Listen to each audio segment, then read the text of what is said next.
Yo, we're back in the lab. If you don't know who I am, my name's Keygan, and that's with a Y, not an E. I'm a drums and percussion instructor, and this is Friday 421.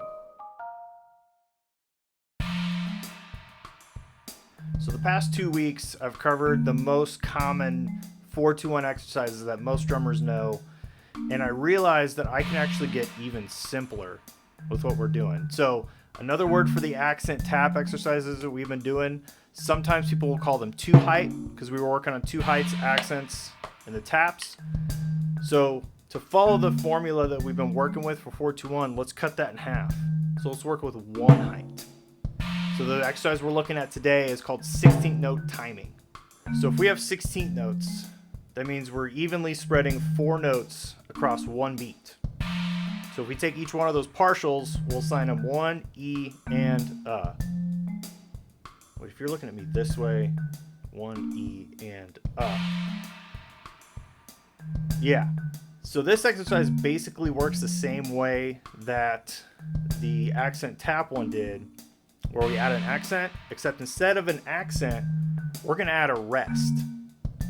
And we're actually going to start on the 4th partial and work our way backwards, instead of starting on the 1st and working forwards. So if we take a 16th note rest and we put it on the rhythm that's going to give us is 1 E and I'm actually going to write this rhythm with 2 16th notes and an 8th note.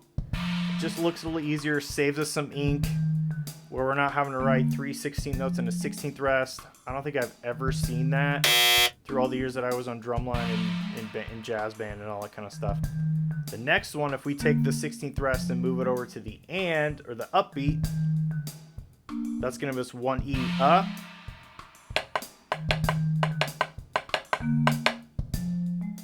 and we're going to put an 8th note on the E, same type of idea. Like, if you're in music, you know that this is how this rhythm is normally written out. Let's keep moving. So we put it on the and, now it's on the E, which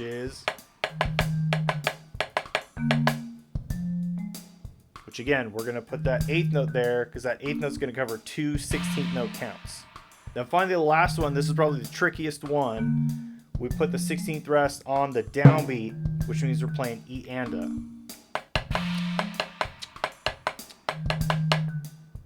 And those are the 4s.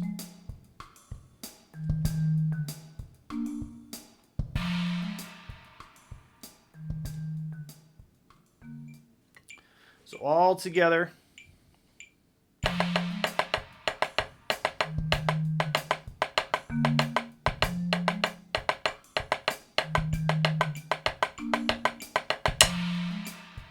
Last week I talked a lot about stroke types, and here it's important again. So if I just play straight 16 notes on each hand, those are all going to be full strokes. If I play continuous 16 notes, they're all going to be full strokes. So when we get into this first variation where we're playing 1 E and, the note that we're leaving out is a left hand on the So that means my right hand is going to keep moving the same exact way as it was when I was doing this. And this is always tough for especially younger players to grasp. I know I've got a handful of kids right now that I'm trying to get this wrapped around their heads, to where even though the rhythm you're playing is different, you're only changing one hand. Your right hand's going to stay the same. That hand motion never changes, even though the rhythm's different.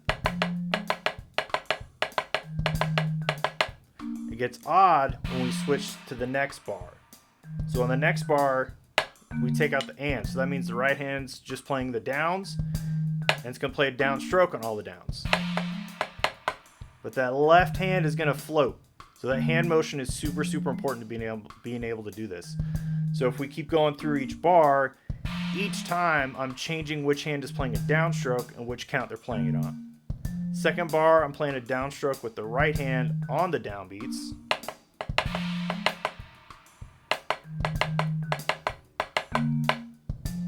Third bar, I'm playing a downstroke on the with the left hand.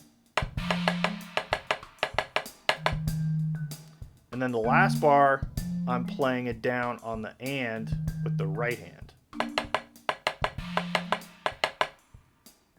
So here's the fours all together.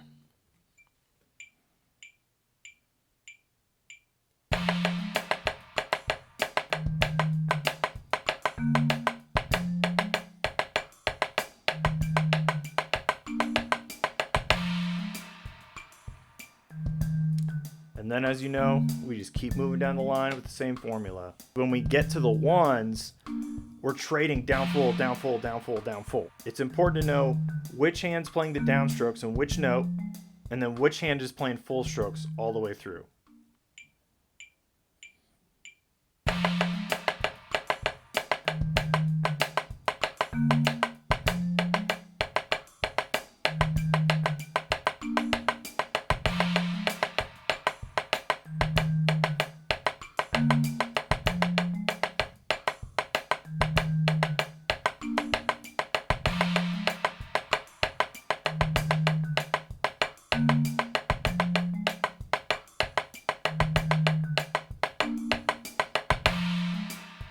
This is also a good one to play on marimba or drum set.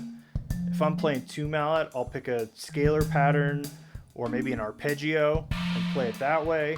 Or if I'm playing 4 mallet, I'll pick a certain permutation. So I'll do 1, 2, 3, 4, 1, 3, 2, 4, and that's really good too. If I'm playing drum set, I'll play everything on I'll play all the 16th notes on the hi-hat, and then put snare on 2 and 4, and put quarters in the kick.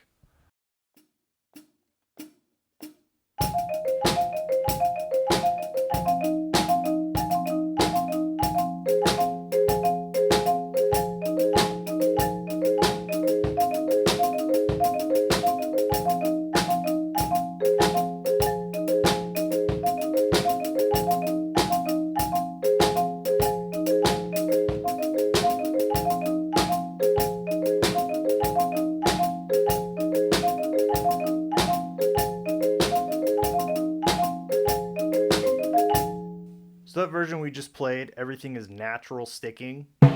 What that means is we always put the right hand on the one and the ands, and the left hand on the e's and the uhs, regardless of what the rhythm is. The other sticking that we can use in this is called alternating sticking, which is I'm always going to switch right, left, right, left, right, left, regardless of what the rhythm is. So we take that first bar, I'm going to play right, left, left instead. And I'm going to follow that pattern all the way through. So this is what that looks like.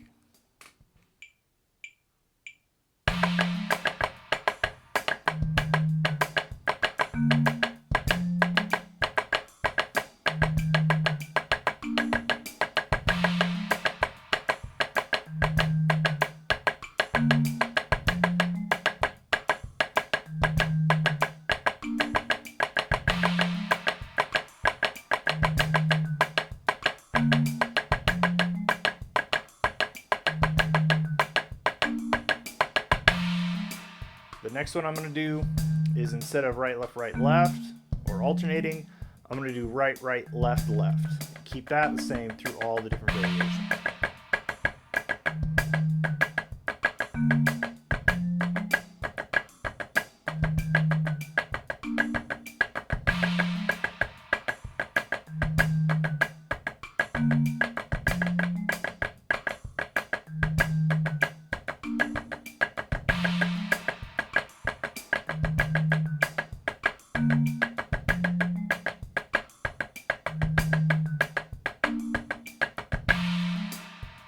Changing the sticking to a paradiddle is also a good one. Right, left, left.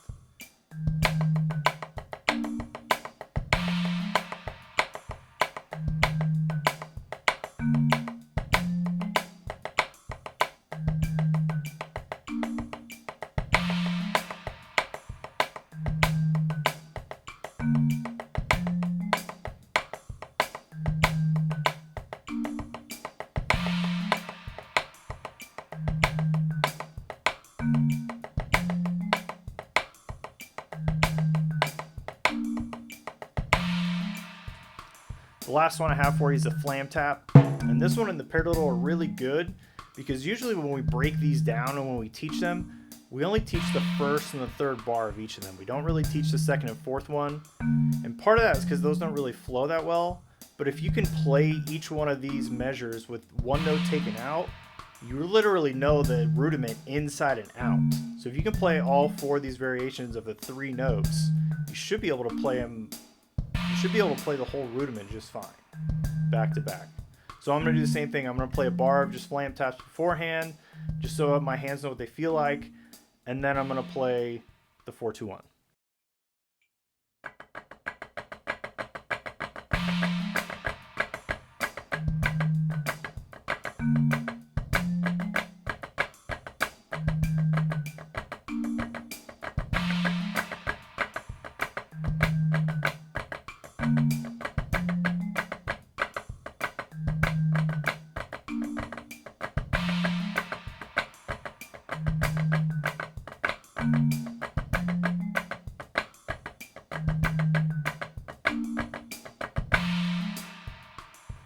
Once again, y'all, like, comment, share, subscribe, follow me on all the social media.